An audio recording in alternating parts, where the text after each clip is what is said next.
Hello students, জ্ঞানজ্যোতি coaching সেন্টারের পক্ষ থেকে তোমাদের আরেকবার স্বাগত জানাই। আমি রাজীব স্যার এবং আজকে আমরা আলোচনা করব কেএনইউ ইউনিভার্সিটির আন্ডারে তোমরা যারা পলিটিক্যাল সায়েন্স নিয়ে পড়াশোনা করছো তাদের সেকেন্ড সেমিস্টারের মেজর পেপার 2 এর যে টপিকটা আজকে আমরা নিয়ে এসেছি সেটা হলো রাজনীতি চর্চায় মার্ক্সীয় দৃষ্টিভঙ্গি যেটা রয়েছে তার মধ্যে হলো ঐতিহাসিক বস্তুবাদ। তো এই টপিকটা নিয়ে আজকে আমরা আলোচনা করব, সেটা থাকবে তোমাদের কেএনইউ ইউনিভার্সিটির সেকেন্ড সেমিস্টারের মেজর পেপার 2 এর আলোচনার বিষয়। তো ভিডিওটি শুরু করার আগে তোমরা যারা আমাদের চ্যানেলে প্রথম এসেছো বা এখনো আমাদের চ্যানেলটিকে সাবস্ক্রাইব করোনি তারা অবশ্যই চ্যানেলটিকে সাবস্ক্রাইব করো এবং পাশে থাকা বেল আইকনটিকে ক্লিক করে দিও যাতে আমাদের পরবর্তী ভিডিওর নোটিফিকেশন তোমরা খুব সহজেই পেয়ে যেতে পারো। এছাড়া তোমরা যারা অনলাইনে আমাদের সাথে যুক্ত হতে চাও এবং আমাদের থেকে কোর্স পারচেস করতে চাও তারা অবশ্যই স্ক্রিনে যে দুটো ফোন নাম্বার তোমরা দেখতে পাচ্ছ এই দুটো ফোন নম্বরে আমাদের সাথে সরাসরি যোগাযোগ করে নিতে পারবে। অনলাইনে যে সমস্ত সুযোগ সুবিধাগুলো আমরা তোমাদের জন্য রেখেছি, তোমরা আমাদের এখানে পেয়ে যাবে live classes, recorded classes, high quality notes এবং 100% কমন সাজেশন। মেজর স্টুডেন্টদের জন্য পুরো সেমিস্টারের কোর্স ফি রাখা হয়েছে অল সাবজেক্টের জন্য শুধুমাত্র 1199 এবং মাইনর স্টুডেন্টদের জন্য পুরো সেমিস্টারের কোর্স ফি অল সাবজেক্টের জন্য শুধুমাত্র 699। এছাড়া গুগল প্লে স্টোরে আমাদের একটা অ্যাপ্লিকেশন রয়েছে, যেই অ্যাপ্লিকেশনটার নাম হলো পিস্টিকল এডুকেশন। তো এই অ্যাপ্লিকেশনটা ডাউনলোড করেও তোমরা আমাদের সাথে যুক্ত হতে পারো এবং অ্যাপ্লিকেশনে থাকা যে বিভিন্ন কোর্সগুলো রয়েছে সেগুলোর অ্যাক্সেস গ্রহণ করতে পারো। আর এই মুহূর্তে আমাদের এখানে সমস্ত যারা তোমরা স্টুডেন্ট রয়েছে পলিটিক্যাল সায়েন্সে তাদের জন্য একটা স্পেশাল অফার চলছে, যেটা হলো যে আমাদের এখানে যদি শুধু 99 রুপিসে যদি রেজিস্ট্রেশন করো তাহলে বাকি মেজর কোর্স বা মাইনর কোর্স যেটাই পারচেস করো না কেন সম্পূর্ণ কোর্স কিন্তু 50% অফে তোমরা পেয়ে যাচ্ছ। ঠিক আছে, তো এই সুযোগটার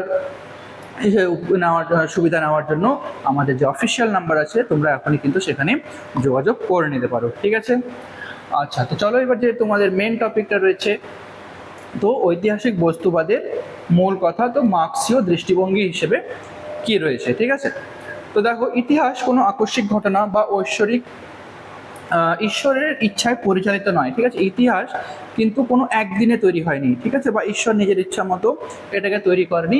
মানুষের বেঁচে থাকার জন্য সবার আগে প্রয়োজন খাদ্য, বস্ত্র, বাসস্থান এবং অন্যান্য যেই সমস্ত উপাদানগুলো রয়েছে এগুলোর কিন্তু আমাদের দরকার যদি আমাদেরকে সঠিকভাবে বেঁচে থাকতে হয়।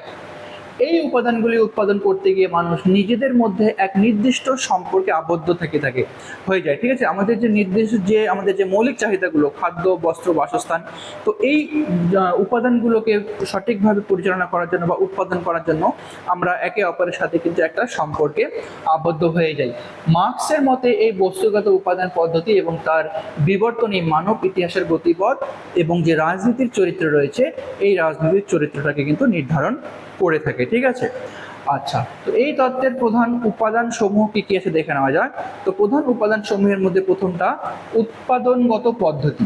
ঠিক আছে, তো মার্ক্স সমাজকে একটি ভবনের সঙ্গে তুলনা করেছেন যার দুটি অংশ রয়েছে। তো মার্ক্স বা কার্ল মার্ক্স তো এই একটিকে একটি উৎপাদনের বা একটি ভবনের সঙ্গে তুলনা করেছেন। তো এই ভবনের তিনি দুটো অংশ হিসেবে দেখিয়েছেন। তো প্রথম অংশটাই আমরা যেখানে এটা আলোচনা করব সেটা হলো ভিত বা বেস আমরা বলে থাকি। ঠিক আছে, তো বেস বলতে কি সমাজের অর্থনৈতিক কাঠামো বা উৎপাদনের পদ্ধতি হলো সমাজের ভিত্তি। ঠিক আছে, তো সমাজে যেই সমস্ত আমাদের বেসিক চাহিদাগুলো দরকার পড়ে এই বেসিক চাহিদাগুলোকে উৎপাদন করার জন্য আমাদের সব থেকে প্রথমে যেটা প্রয়োজন হয় ওটা থাকে বেস। ঠিক আছে, বা ভিত। আচ্ছা, এই ভিত্তি উৎপাদনের যন্ত্রপাতি, প্রযুক্তি, কাঁচামাল এবং মানুষের শ্রমশক্তি এবং উৎপাদন করতে গিয়ে মানুষের মধ্যে গড়ে তোলে মালিকানা বা শ্রেণীর সম্পর্ক, যেটা বা শ্রমিক মালিকের মধ্যে যে সম্পর্কটা থাকে এই সম্পর্কটা কিন্তু গড়ে তোলে। ঠিক আছে, এই সমস্ত যে আমাদের উৎপাদনগুলোর প্রয়োজন হয়ে থাকে, যেমন তো এই উৎপাদনগুলো বা বেসিক চাহিদাগুলো পূরণের জন্য আমাদের যে যন্ত্রগুলোর প্রয়োজন হয়ে থাকে, যন্ত্রপাতি, প্রযুক্তি, কাঁচামাল এবং মানুষ, তো এই সম্পর্কগুলো গড়ে তোলে হলো শ্রমিক মালিকের একটা সম্পর্ক কিন্তু গড়ে তোলে। ঠিক আছে, তারপরে যে উপাদানটা রয়েছে সেটা হলো উপরি ব্যবস্থা। আচ্ছা, এই অর্থনৈতিক ভিত্তির উপর দাঁড়িয়ে থাকে সমাজের উপরি কাঠামো বা উপরিযুক্ত যে ব্যবস্থাটা রয়েছে। প্রথমে আমাদের ভিতের দরকার পড়বে এবং সেই ভিতকে কেন্দ্র করে গড়ে উঠবে সেই উপরি কাঠামোটা। এর মধ্যে রয়েছে আইন, রাজনীতি, রাষ্ট্র ব্যবস্থা, ধর্ম, নৈতিকতা এবং সংস্কৃতি। তো এই সমস্ত বিষয়গুলো কিন্তু এই উপরি ব্যবস্থার উপরেই সেই ভিতের উপরে কিন্তু দাঁড়িয়ে থাকে। ঠিক আছে, আচ্ছা, নেক্সট যে উপাদানটি রয়েছে সেটা হলো দ্বন্দ্ব এবং সামাজিক পরিবর্তন। তো দ্বন্দ্ব এবং সামাজিক পরিবর্তন নীতি হিসেবে আমরা দেখব যে ইতিহাসের এক একটি পর্যায়ে উৎপাদন শক্তির বিকাশ ঘটে। ঠিক আছে, তো ইতিহাসের প্রত্যেকটি পর্যায়ে আমাদের যে উৎপাদনের যন্ত্রপাতিগুলো রয়েছে বা উৎপাদন যে শক্তি রয়েছে সেই শক্তির কিন্তু ধীরে ধীরে বিকাশ ঘটতে থাকে। কিন্তু এক সময় পুরনো উৎপাদন সম্পর্ক সেই নতুন উৎপাদন শক্তির বিকাশের পথে বাধা বা শৃঙ্খল হয়ে দাঁড়ায়। কিন্তু মাঝে এমন একটা সময় আসে যে এই নতুন উৎপাদন পদ্ধতির মধ্যে যে পুরনো যে পদ্ধতিটা সেটা কিন্তু বাধা বা অন্তরায় হিসেবে দাঁড়িয়ে থাকে। এর ফলে সমাজের শোষক এবং শোষিত শ্রেণীর মধ্যে তীব্র বিরোধ এবং দ্বন্দ্বের সৃষ্টি হয়। তো যখনই নতুন উৎপাদন শক্তির সঙ্গে পুরনোদের মধ্যে যখনই বাধা বা বিরোধের সৃষ্টি হয় তখনই সৃষ্টি হয় তীব্র বিরোধ এবং দ্বন্দ্বের সৃষ্টি হয় মালিক এবং শ্রমিক শ্রেণীর মধ্যে।